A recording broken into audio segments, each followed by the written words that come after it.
पद्मसंभव का जीवन परिचय। प्रारंभिक जीवन और जन्म। पद्मसंभव, जिन्हें गुरु रिनपोछे के नाम से भी जाना जाता है, उनका जन्म 8वीं सदी में हुआ था। उनका जन्मस्थान परंपरागत रूप से ओडियाना क्षेत्र के रूप में पहचाना जाता है, जिसे आज के समय में पाकिस्तान के स्वात घाटी में माना जाता है।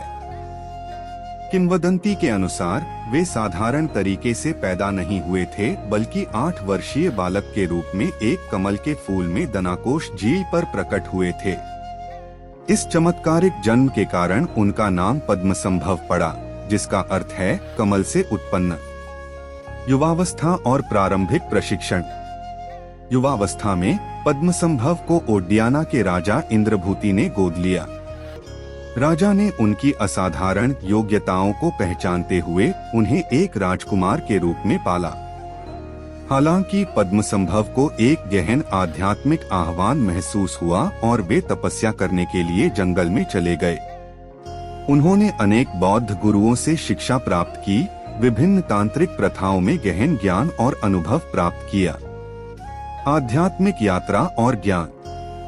पद्मसंभव की आध्यात्मिक यात्रा ने उन्हें भारत और पड़ोसी क्षेत्रों के कई पवित्र स्थलों तक पहुंचाया। उन्होंने अपने समय के कुछ महानतम बौद्ध शिक्षकों से शिक्षा प्राप्त की, जिनमें प्रसिद्ध विद्वान और योगी प्रभाहस्ती भी शामिल थे। पद्मसंभव ने वज्रयान बौद्ध धर्म की गूढ़ परंपराओं में महारत हासिल की, जो अनुष्ठानों, मंत्रों और ध्यान तकनीकों के उपयोग पर जोर देती है। तिब्बत में निमंत्रण। 8वीं सदी में तिब्बत के राजा ट्रिसोंग देवचेन ने बौद्ध धर्म को राज्य धर्म के रूप में स्थापित करने की कोशिश की और भारतीय विद्वान शांतरक्षित को सहायता के लिए आमंत्रित किया। हालांकि प्रथम बौद्ध मठ, समय मठ के निर्माण के प्रारंभिक प्रयास स्थानीय आत्माओं और देवताओं द्वारा विफल कर दिए गए। शांतरक्षित ने राजा को पद्मसंभव को आमंत्रित करने की सलाह दी, जो आत्माओं और नकारात्मक शक्तियों को वश में करने की अपनी शक्तियों के लिए प्रसिद्ध थे। तिब्बत में आगमन। पद्मसंभव ने निमंत्रण स्वीकार किया और तिब्बत की यात्रा की। उनके आगमन पर उन्होंने स्थानीय आत्माओं के साथ कई आध्यात्मिक युद्ध किए, अंततः उन्हें वश में किया और धर्म की रक्षा की शपथ दिलाई। इससे समय मठ के निर्माण में और कोई बाधा नहीं आई। तिब्बत में बौद्ध धर्म की स्थापना। पद्मसंभव ने तिब्बत में बौद्ध धर्म की स्थापना में महत्वपूर्ण भूमिका निभाई। उन्होंने विभिन्न वज्रयान बौद्ध धर्म के रूपों को पेश किया और सिखाया, जिनमें जोगचेन शामिल है, जो मन की प्राकृतिक अंतर्निहित पवित्रता और पूर्णता पर जोर देता है। उन्होंने कई अनुष्ठान और दीक्षाएं की, शिष्यों को सशक्त बनाया और तिब्बत में बौद्ध परंपरा की मजबूत नींव स्थापित की। प्रमुख संगिनियां और शिष्य। पद्मसंभव की मुख्य संगिनियां मंदारवा और येशेत सोग्याल उनके शिक्षाओं के प्रसार में प्रमुख थीं। मंदारवा एक भारतीय राजकुमारी और येशेत सोग्याल एक तिब्बती राजकुमारी, दोनों ही अपने अपने अधिकार में प्रतिष्ठित साधक और शिक्षक बनी। विशेष रूप से येशेत सोग्याल को पद्मसंभव की कई शिक्षाओं को रिकॉर्ड और संरक्षित करने का श्रेय दिया जाता है। 13वां गुप्त खजाने। पद्मसंभव की विरासत का एक अनूठा पहलू 13वां की परंपरा है, जिसे गुप्त खजाने भी कहा जाता है।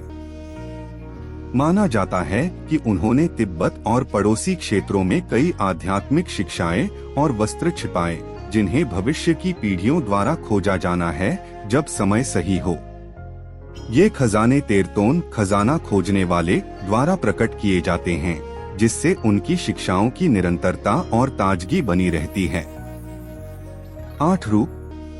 पद्मसंभव को अक्सर 8 विभिन्न रूपों में चित्रित किया जाता है, जिनमें से प्रत्येक उनके कार्यों और शिक्षाओं के विभिन्न पहलुओं का प्रतिनिधित्व करता है। ये 8 रूप हैं। 1. गुरु त्सोके दोर्जे, युवावस्था का रूप, उनके चमत्कारिक जन्म का प्रतीक।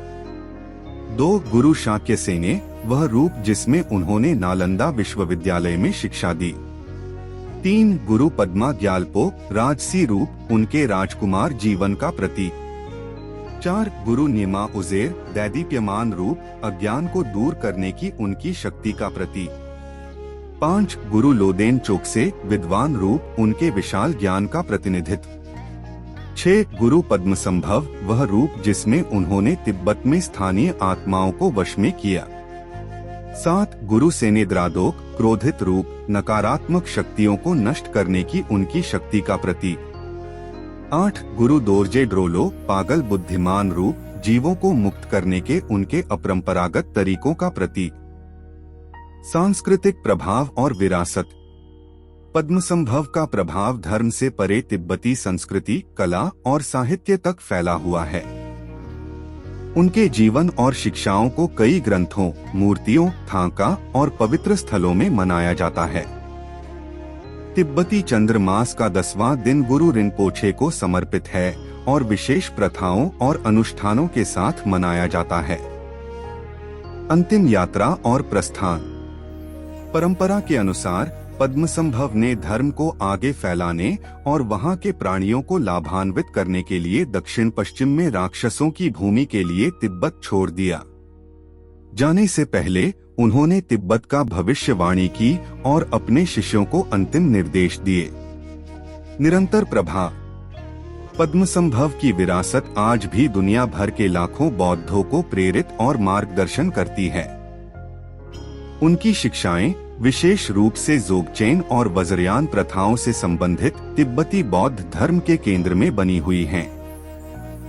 तेरमा की खोज जारी रहने से उनकी शिक्षाएं प्रत्येक नई पीढ़ी के लिए प्रासंगिक और सुलभ बनी रहती हैं। पद्मसंभव की जीवन कहानी चमत्कारिक घटनाओं और गहन शिक्षाओं से भरी हुई, बौद्ध धर्म की परिवर्तनकारी शक्ति और एक महान आध्यात्मिक गुरु के स्थायी प्रभाव का उदाहरण है।